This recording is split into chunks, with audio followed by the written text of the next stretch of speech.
Hi again, Blinky here from perfectwebstore.com, bringing you part 2 of the tutorial on how to set up your own online store for free.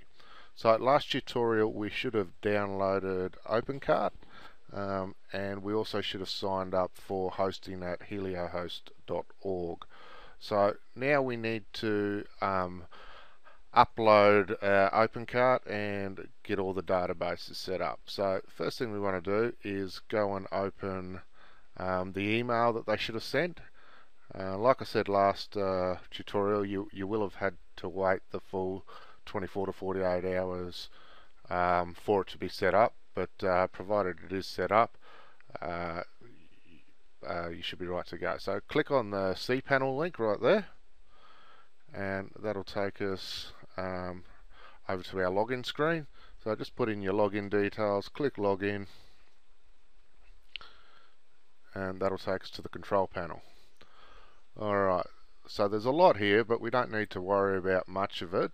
The main thing we need to worry about on this screen over time is how much disk space we've used.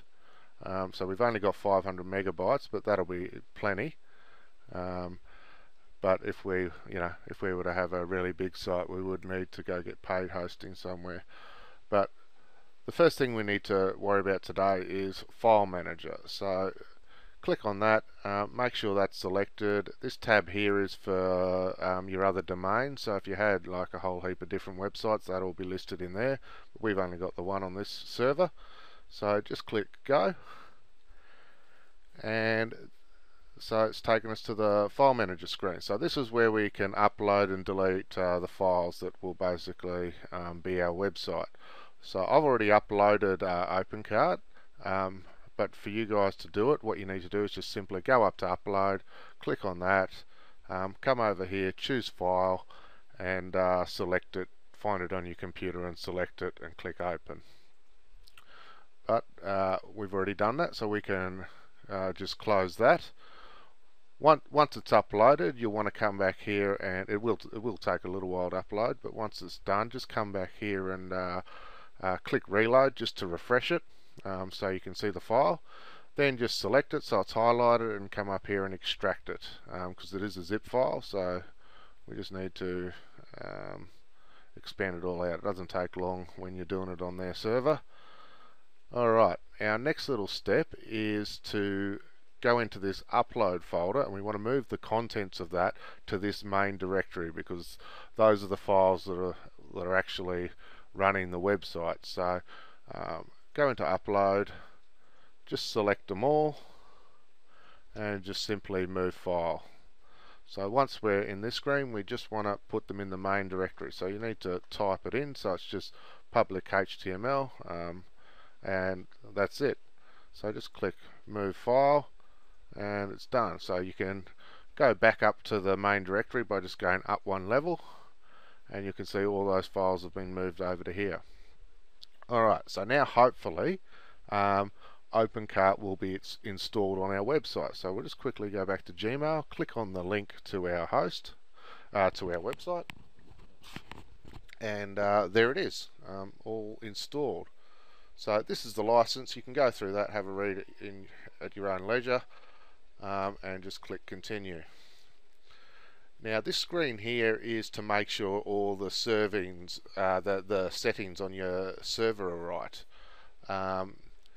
So if you remember last tutorial, I was saying I've had a lot of trouble with the free hosting, finding a hosting company that had allowed all the correct settings. So this one clearly does, but if you've got them lit up in red, it's probably something to do with your hosting company, and shoot them off an email to find out how you can fix it, and they should be able to help you. And if not, you'll have to change companies. If you go to the link in the description, I'll have a fairly detailed list of where you can get the best hosting, so you can do everything you need to do.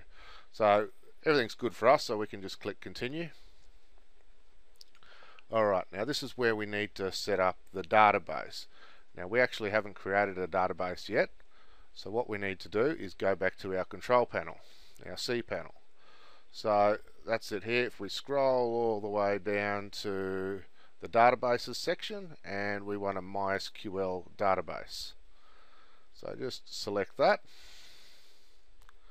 wait for it to load, and we just scroll down slightly, and we want to create a new database. Now all your databases and users will start with whatever your username is to log in to your host. So for me it's Blinky, so the database will be Blinky underscore whatever I want to call it. So we'll call it new shop, and it's just simply a case of create database. So it'll come here, yes, add a database, and it's called Blinky underscore new shop. Excellent. So we just go back. Now there's a couple more things we need to do before we can leave this page. There's the current database, there it is. There's the size, but there's no users yet. No one can use it, it's just a database with no access. So we need to create a new user. So we'll call him Blinky, so it'll be Blinky underscore Blinky, and we'll put in the password my fat cat, and we'll repeat that, my fat cat, and create user. Excellent. So that's done. So it's Blinky underscore Blinky with password my fat cat. Alright, go back. Alright, so we've got a user now, but he still hasn't been added to the database. So now we've got the option of a user. So it's Blinky underscore Blinky. And we've only got the one database, but if you had multiple, you'd be able to pick which database you wanted to add him to. And so we just need, so now that that's correctly selected, we just click add, and we trust ourselves, so we can give ourselves all privileges, make changes, and go back. So now if we scroll down again, you'll see the user has been added. So we've got database and user, and we are ready to go. So we'll just click home, leave that, and now we'll click back over onto our website.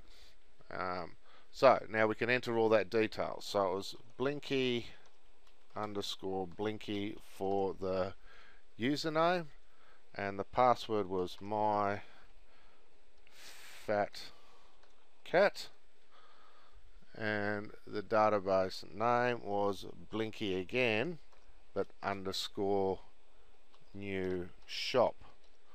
Now you don't need to fill anything in there, and so that's basically all the work you have to do setting up the database. Pretty simple, eh? This last little bit is just simply what you want your username and password to be in when people log in through the website to through the administration panel on the website. So this is just purely for the OpenCart thing. This isn't anything to do with your hosting provider. So we'll just we'll leave it as admin, and we'll set password as password because it's easy to remember. And email is blinky231078@gmail.com. Alright, so that's all in, and we can just click continue. Alright, it's given us a big green tick and said we're finished. But it's given us one last little job. Don't forget to delete your installation directory. Now we do need to do that because it if you leave it, you can potentially have security vulnerability. So just go back to your file manager, which was there, the file manager, and highlight install and just delete it because we're done. So we've now got OpenCart completely installed, and from here we've got a couple options to go to the front of the shop or the administration panel. I'll go through all that stuff in the next tutorial. Thanks for watching again, and please subscribe and check out my website in the description below. Thanks guys.